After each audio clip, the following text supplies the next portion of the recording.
அதிமுக 4 முனை போட்டியில் அதிமுக தாங்கள் வின் பண்ண முடியாதுன்னு நினச்சிட்டாங்கன்னா பாஜக கழிச்சு விட்டு தாவேக்காவோட ஒரு அணி அமைக்கிறதுக்கான வாய்ப்புகள் இருக்குது. அதே மாதிரி திமுக அணியில் கூட்டணி பேச்சுவார்த்தைகள் ஏதாவது பிரச்சனை வந்ததுன்னா அங்கேருந்து ஏதாவது 1-2 கட்சிகள் கேள்றதுக்கான வாய்ப்பு இருக்குது. அங்கே புது கட்சிகள் சேரத்துக்கான வாய்ப்புகளும் இருக்குது. அது இல்லைன்னு மறுக்க முடியாது. அதே மாதிரி பார்த்தீங்கன்னா பாஜகவை தனியாக விட்டுட்டு அவங்களும் அவங்க தலைமையில் பாராளுமன்ற தேர்தலில் எப்படி ஒரு கூட்டணி இருக்குது அந்த மாதிரி ஒரு கூட்டணி கண்டெஸ்ட் பண்ணுறதுக்கான வாய்ப்புகள் இருக்குது.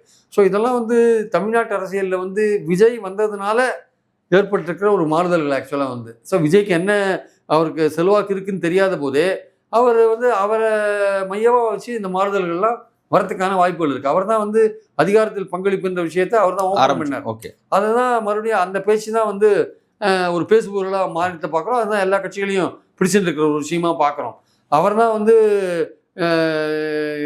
இந்த திமுக கொள்கை எதிரி பாஜகன்னு சொல்லிட்டு தெளிவாக பாஜகவோட எனக்கு கூட்டணி கிடையாதுன்னு செயற்குழுவில் தீர்மானம் போட்டு பாஜக விட்டு விலகி இருக்காரு அவர். ஆக்சுவலாக இனிமேல் ஒரு பாஜக இருக்கிறது ஒரு போமாட்டான்றது தெளிவான விஷயம். அப்போது அதிமுக அங்கேருந்து கைண்டு திமுக தோக்கடிக்கிறதுக்கான முயற்சிகள் இறங்குவாங்களான்னா அந்த கேள்வியும் விஜயினால தான் எழுது ஆக்சுவலாக.